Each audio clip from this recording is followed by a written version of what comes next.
Hello girls, അപ്പോൾ ഇന്നൊരു വാട്ട ഈറ്റിൻ്റെ day ആണ്. ആദ്യം തന്നെ നമ്മൾ തേയിലവെള്ളം കുടിച്ച് സ്റ്റാർട്ട് ചെയ്യുകയാണ്. നമ്മൾ 8 മണിയൊക്കെ ആയപ്പോഴത്തേക്കിനും പാലപ്പവും എഗ് റോസ്റ്റും ആണ് കഴിച്ചത്. പിന്നെ ഒരു 10 മണിയൊക്കെ ആയപ്പോഴത്തേക്കിനും എനിക്ക് വിശന്നായിരുന്നു. അന്നേരം ഞാനൊരു മാങ്ങ ചെത്തി കഴിച്ചു. നല്ല മധുരമൊക്കെ ഉള്ളൊരു മാങ്ങയായിരുന്നു കേട്ടോ. പിന്നെ ഒരു 2 മണിയൊക്കെ ആയപ്പോഴത്തേക്കിനും ചോറും മീൻകറിയും മീൻ വറുത്തതും തോരനും മെഴുക്ക് പുരട്ടിയും ചമ്മന്തിയും എല്ലാം കൂട്ടി നല്ലതായിട്ടൊരു പിടി പിടിച്ചു കേട്ടോ. ഉച്ചയ്ക്ക് ഇച്ചിരി ഹെവി ആയിരുന്നു.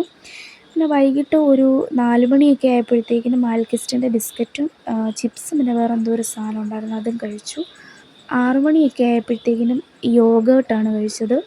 അത് ഒരു ലിച്ചിയുടെ ഫ്ലേവറുള്ളൊരു യോഗേർട്ടായിരുന്നു. സൂപ്പർ ടേസ്റ്റായിരുന്നു കേട്ടോ. പിന്നെ നമ്മൾ വൈകിട്ട് കഴിച്ചത് ബ്രെഡ് എഗ്ഗിൻ്റെ അകത്ത് ടോസ്റ്റ് ചെയ്ത് അത് നെയ്ക്കകത്തിട്ട് മൊരിച്ചതായിരുന്നു. സൂപ്പർ ടേസ്റ്റായിരുന്നു. അപ്പോൾ ഇത്രയൊക്കെയാണ് എൻ്റെ ഇന്നത്തെ ഫുഡെന്ന് പറയുന്നത്.